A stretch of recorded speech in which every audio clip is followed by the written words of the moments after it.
We begin in the United States. After spending 3 days in hospital receiving treatment for COVID-19, President Donald Trump is now back at the White House. And he's promising to get back on the campaign trail with just weeks to go until the November elections. The 74-year-old gave a thumbs up to reporters after making the short trip back to the Capitol. He removed his mask moments later to salute the departing helicopter in what appeared to be a photo op.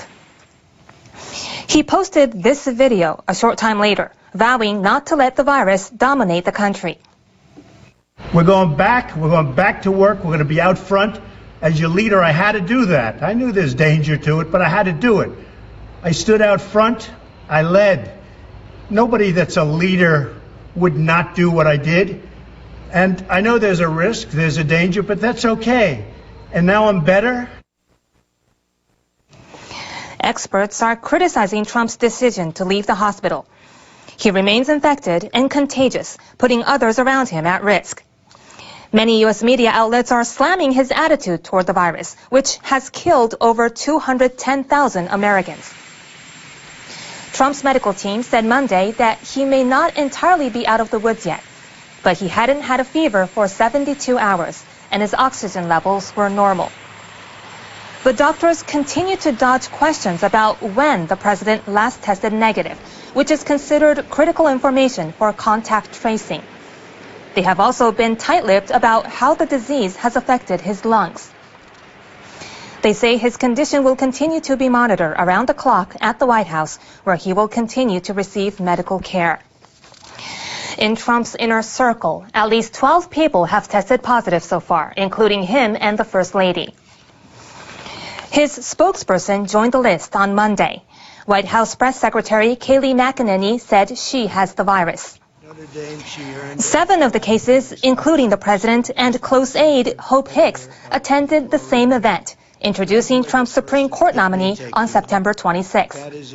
U.S. media say that the virus may have spread there. Many other White House staffers are also reportedly infected. The Wall Street Journal is reporting that Trump told one of his advisors who tested positive not to reveal the results. Other U.S. media are suggesting the administration has failed to carry out sufficient contact tracing over the infections. Now, Americans struggle throughout the president's stay in hospital to separate fact from fiction. His doctors were working hard, so were some spin doctors. NHK World's Catherine Kobayashi has more on that. The president's supporters kept vigil throughout his stay. They waited for a glimpse or word of his condition. The first patient himself delivered. I learned a lot about COVID. I learned it by really going to school. This is the real school. This isn't the let's read the book school. And I get it, and I understand it. An update just before he left hospital suggested the president hadn't learned enough. Don't be afraid of COVID, he wrote. Don't let it dominate your life. The president's medical team and his aides added to the confusion. His doctor admitted over the weekend that he had misled the public. I didn't want to give any information that might steer the course of illness in another direction, and in doing so, it came off that we were trying to hide something, which wasn't necessarily true. The president left hospital during his stay to surprise his supporters, putting his Secret Service detail at risk of infection. The irresponsibility is astounding, wrote a doctor at the hospital who did not treat the president, and he questioned the updates from those who did. The president is a patient. He has a right to privacy. But it's difficult whenever the information provided to the constituents is filtered through a lens of trying to paint a rosy picture. So now, the president has headed back to the White House, where more and more of his staff have tested positive. His doctors say he'll still need more treatment for a virus he's always dismissed. Catherine Kobayashi, NHK World, New York.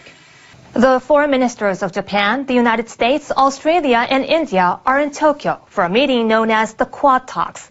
Discussions will focus on a free and open Indo-Pacific region and other issues. U.S. Secretary of State Mike Pompeo arrived in Tokyo early on Tuesday. He tweeted on arrival that he was looking forward to meeting with Japanese Prime Minister Suga Yoshihide as well as his counterparts. The four foreign ministers are likely to discuss China, which has increased its maritime assertiveness in the East and South China Seas. Beijing's increased cyber activity and space programs are also likely to be on agenda. Japan's Foreign Minister Motegi Toshimitsu will chair Tuesday's talks. It will be the first ministerial-level gathering in Japan since the coronavirus pandemic took hold. Those attending are undergoing testing and avoiding outings. Suga is scheduled to meet separately with Pompeo later in the day in his first face-to-face diplomatic meeting since taking office. The Prime Minister and Pompeo are likely to reaffirm a desire to strengthen the Japan-U.S. alliance. The U.S. Secretary of State is also expected to brief Suga on President Donald Trump's health condition after he left hospital to return to the White House. The Japanese companies Sony and Kioxia Holdings have applied for U.S. approval to restart exports of components to Huawei Technologies. That's according to sources speaking to NHK. The two firms suspended shipments to Huawei after the U.S. government tightened regulations on semiconductor sales to the Chinese tech giant in mid-September. Sony supplied Huawei with image sensors for smartphones and other devices. Kioxia was shipping flash memory chips. Kioxia is a spin-off of Toshiba's memory chip business. It decided last month to shelve plans for a multi-billion-dollar listing on the Tokyo Stock Exchange. Malaysian Prime Minister Muhyiddin Yassin announced on Monday that he will self-quarantine. It comes after a cabinet minister he was in contact with tested positive for the coronavirus. Muhyiddin said he met with the religious affairs minister on Saturday to discuss the country's rising number of cases. 2 days later, the minister had tested positive himself. Muhyiddin said he will continue to work from home until next Friday. He added his most recent test on September 29th had been negative, but it's unclear whether he has been tested since the meeting. The outbreak in Malaysia was thought to have been largely contained, but it's seen a steady climb since last month's election in the state of Sabah, one of the coronavirus hotspots in the country. Muhyiddin and several ministers, including the religious affairs minister, have been criticized for campaigning in Sabah and not quarantining upon return. On Monday, 432 new cases were reported, a new daily record. A building under construction in northern Japan is getting attention for both its sustainability and aesthetic appeal. The high-rise structure is being built with mostly wood-based materials. Constructing the building emits significantly less CO2 than steel and concrete, giving the technique sky-high potential.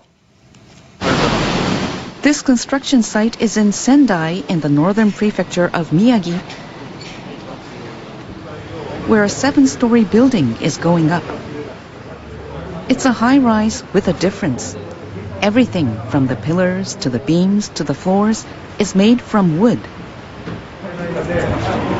In September, 1,200 people from the construction and forestry industries were invited for an inspection.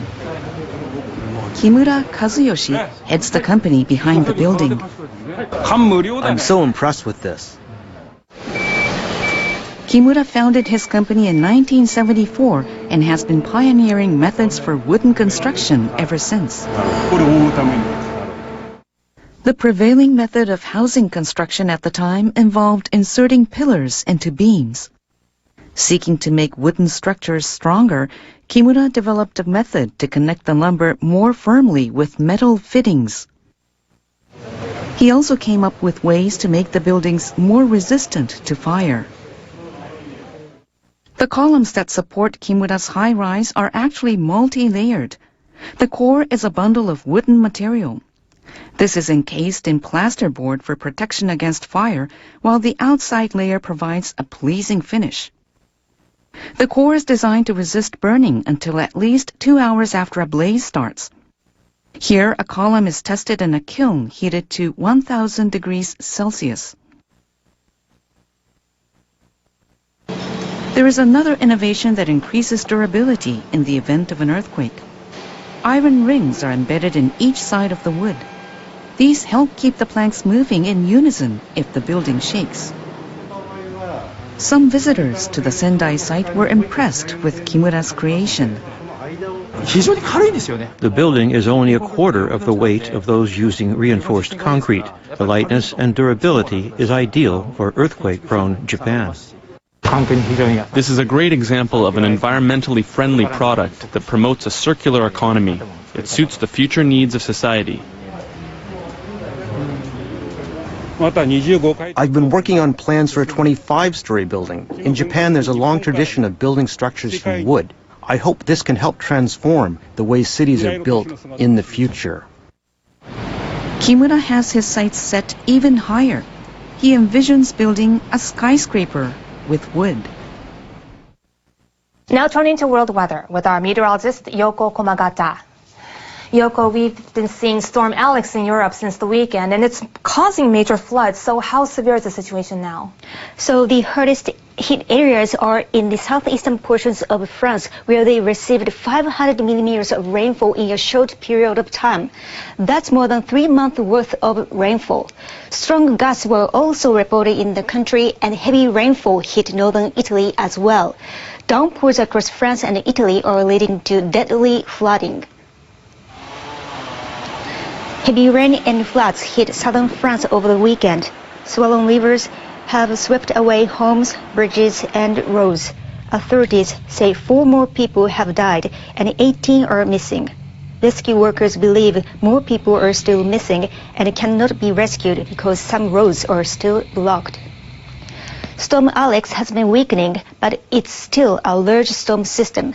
Alex will continue to produce widespread showers and strong winds across northeastern Europe for the next couple of days. Some of these showers could develop in parts of France and Germany, and showers will push into the Scandinavian peninsula on Tuesday. Wet and windy conditions are expected in London, Paris, all the way up to Stockholm on Tuesday. Another low pressure system will produce severe thunderstorms in Kiev with a high of 20 degrees. In Japan, we have a new tropical storm named Changhan near the Ogasawara Islands. It's moving slowly, and it's likely to move northwestward in the latter part of the week. High waves are already affecting the Pacific coast of Japan. As the storm system moves closer to the country, heavy rainfall may hit the Kinki, Shikoku, and Kyushu regions as we go into the weekend. For the rest of Asia, a couple of high-pressure systems will dominate northeastern China and the Korean peninsula, producing calm conditions. Sunny skies are expected in Beijing and Seoul on Tuesday. Meanwhile, some showers will spread into Chongqing and southern China in places like Hong Kong and Taipei. That's all for now. Have a nice day.